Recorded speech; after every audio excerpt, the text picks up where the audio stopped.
What's going on, guys? Welcome back to Hoops with Miles. Today we have a very special video where it's not just the first video on my channel, but also the first video of the series Let Me Rant. Let Me Rant will be a series of videos in which I pick a topic going on in the NBA or the wider basketball space and give my opinions on it. Today we will be talking about the Kings as they've been struggling this year,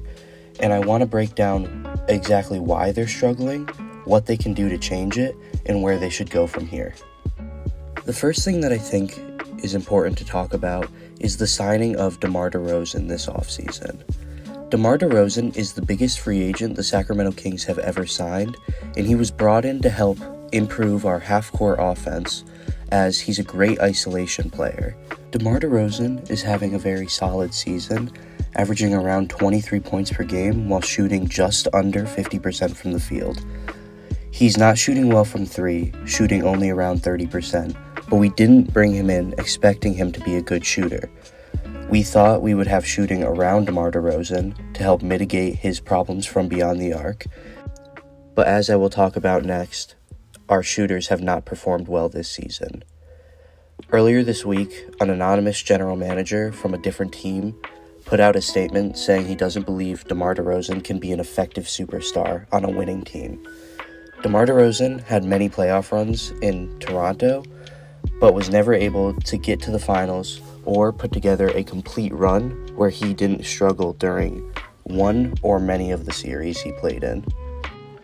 This is where the issues with the DeMar DeRozan signing come in, because as he's a very good player during the regular season and has improved our half-court offense to an extent, we are a team that doesn't go to the playoffs much, and when we have been there, Domantas Sabonis, who's supposed to be one of our two best players, did not perform well. So we needed to aim to get a superstar that could perform well in the playoffs to help offset his rough play during last playoff run. DeMar DeRozan is not that answer, and while he can play good all throughout the regular season, he has never put together a good playoff run, so it is scary to think what this team might look like during the playoffs. The other problem is fit, because as we did bring him in to help with our half-court offense, we were known as one of the fastest teams that did very well in transition. And bringing in a player who likes to slow down the game, hold the ball for a while, and then take bad shots that aren't efficient is not a good recipe, even if he's a very successful player, because it takes away our identity as a team. This also doesn't go into how he's not a very good defender, and as you look at our roster, there is not very many good defenders on the team. When we first signed DeRozan, I loved the signing because I knew our half-court offense was really bad, and in the playoffs, when I was watching the games, I knew we needed a creator that was able to make his own shots in the half-court. While he is doing this leads us into the Kings' next problem, which is our shooters underperforming. Going into the season, we had two main shooters that we expected to be some of the best three-point shooters in the entire league, being Keegan Murray and Kevin Huerter, who we expected to shoot very well around DeRozan to help mitigate his problems from the three-point line. So far in this season, they're both shooting career lows from beyond the arc, both shooting under 30% from people who are expected to hover around 40% or higher from the three-point line.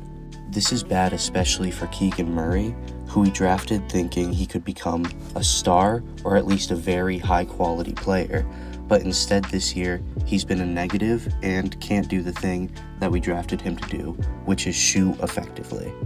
This shooting is not just needed around DeRozan, as Domantas Sabonis isn't a good shooter either, and isn't a very multi-dimensional player, as he just does a few things very well. So now we have a team with two supposed superstars who can't shoot, and the shooters around them aren't making the shots they usually make, which is a recipe for disaster. What's also very important to mention, that out of the four players I've mentioned so far, not a single one of them is a very good defender, as most of them are net negatives on the defensive end.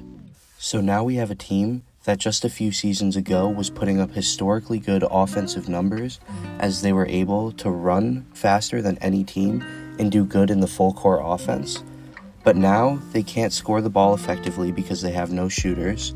Their offensive flow is disrupted by their new superstar,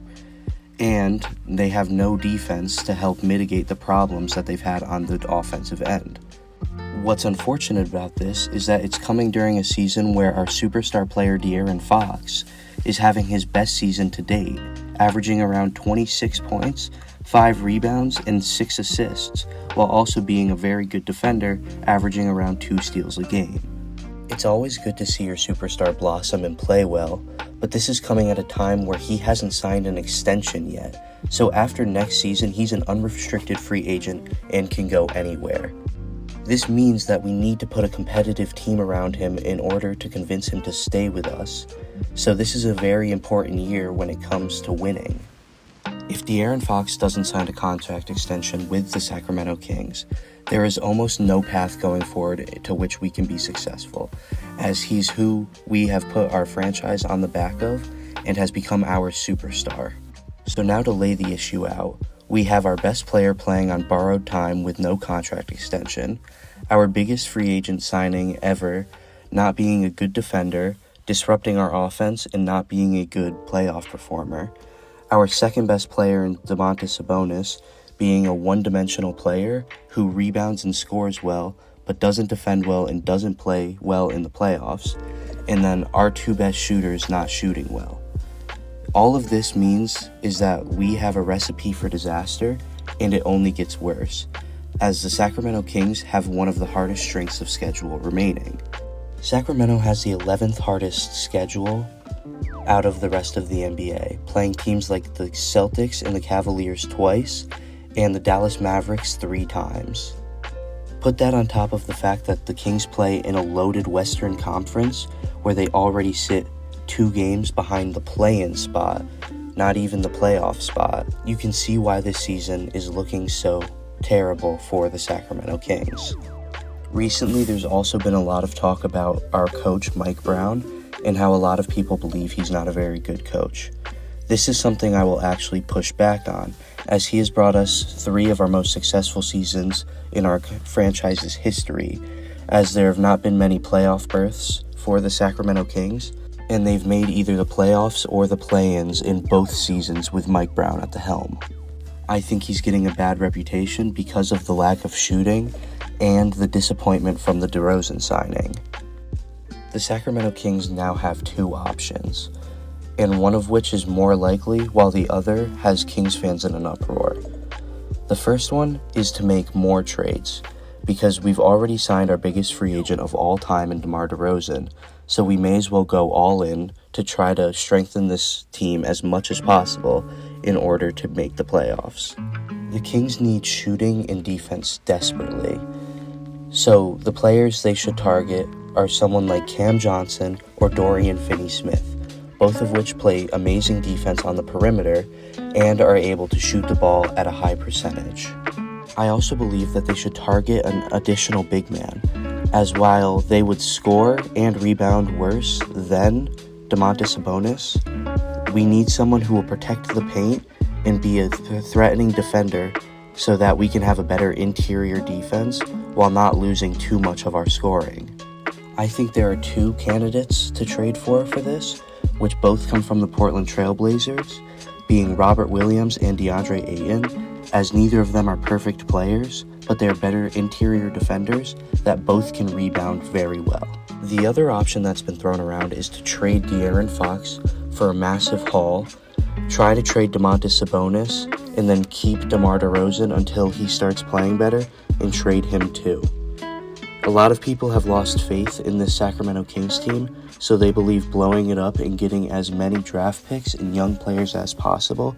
is the best option for success moving forward. I heavily disagree with this, because while we might not be the best team in the league or championship contenders, this is the best roster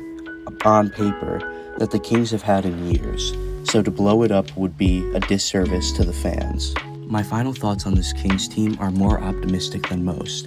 as I believe we are going through a rough patch in shooting, and when Keegan Murray and Kevin Huerter both step it up a little bit from 3, I think we will be a much more successful offensive team. That being said, I think there need to be moves made in order to make our roster a contender moving forward. But overall, I think the Kings, while in a bad place right now, can be a play-in or a playoff team by the end of the year and still be successful in those playoffs. With that being said, thank you for watching my video, and be sure to look at all of my videos discussing the Hall of Fame chances of certain NBA players. Other than that, have a great day.